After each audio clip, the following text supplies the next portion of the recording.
Hello दोस्तांनो, आजच्या गोष्टीचे नाव आहे मोगरा फुलला. ज्ञानदेव म्हणाले, बघ मुक्ते, हा मोगरा कसा फुललाय ते बघ, बहरून आलाय. सुरुवातीला कसे एखादेच फूल आपण खुडत होतो, आता कसा बहरलाय बघ. मुक्ता बघत होती. ज्ञानदेव परत गाऊ लागले, इवलेसे रोप लावियले द्वारी, तयाचा वेलू गेला गगनावरी, मोगरा फुलला मोगरा फुलला. म्हणजे काय रे दादा? मुक्ताईने विचारले.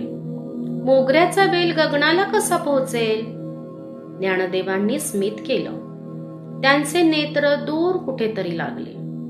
असं बघ मुक्ते, हा मोगऱ्याचा वेल म्हणजे चित्तशक्ती, म्हणजेच कुंडलिनी.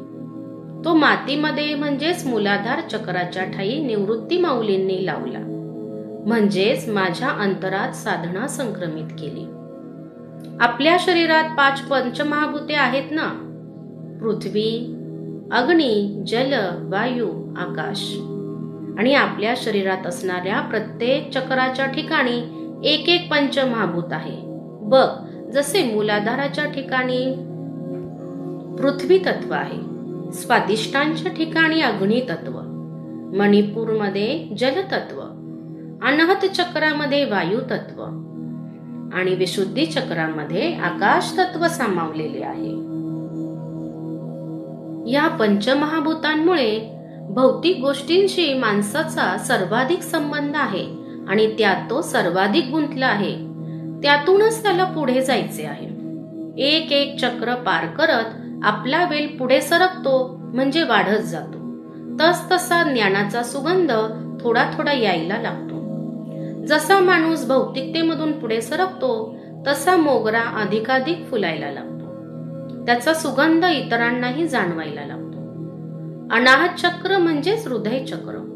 हृदयातून भावना व्यक्त होतात. इथूनच भक्ती भावना निर्मित होते. त्यातून व्याकुळता निर्माण होते. दर्शनाची आस लागते. हळूहळू भगवंताच्या अस्तित्वाची जाणीव होऊ लागते. मोगरा आणखीन वाढतो, तेजाकडे सरकतो. तेज म्हणजे अग्नी. तो सारा मळ जाळून टाकतो. वासना, मोह, राग, लोभ सगळे काही तो जाळायला सुरुवात करतो. काही काळ वृक्षता येते. कळत नाही की काय होतंय. पण गुरुमाऊली निवृत्ती दादांनी मला हात धरून पुढे नेलं. अग्नीकडून पुढे वायू आहे. वायू हा निर्गुण निराकाराच्या जवळ आहे. इथे प्रज्ञा जागृत होते. साधकाकडून खूप काही कार्य घडवून घेतलं जातं, पण त्याला जाणीव असते की यात त्याचं काही कर्तृत्व नसून ते गुरुमाऊली करून घेत आहेत. आणि शेवटाला माणूस सहस्रार चक्राला पोहोचतो.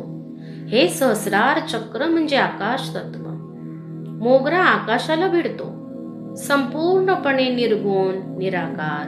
मनाचे सगळे गुंते खाली सुटतात. सगळी आंदोलने विरून जातात. आपण त्याच्याकडे तटस्थपणे पाहतो. आता काय करायचं त्या गुंत्याचं? तर तो त्या ईश्वराला समर्पित करायचा, त्याच्याकडे द्यायचा. परत ज्ञानदेव गाऊ लागले, मनाची ये गुंती गुंफियेला शेला, बाप रखुमा देवीवरू विठ्ठले अर्पिला, मोगरा फुलला मोगरा फुलला. मुक्ताई भान विसरून ऐकत होती. सोपान देवांचीही तंद्री लागली होती. किती सुंदर सांगितलेस ज्ञानदादा, सोपानदेव उद्गारले. ज्ञानदेवांनी निवृत्तीनाथांकडे पाहिले. ते झाडाखाली पद्मासन घालून डोळे मिटून बसले होते. त्यांचा चेहरा नेहमीप्रमाणे शांत गंभीर दिसत होता, पण त्यांच्या ओठांवर एक मनोहारी अर्धस्फोट स्मित दिसत होतं. Please subscribe my YouTube channel सहज बोध. Like, share and subscribe.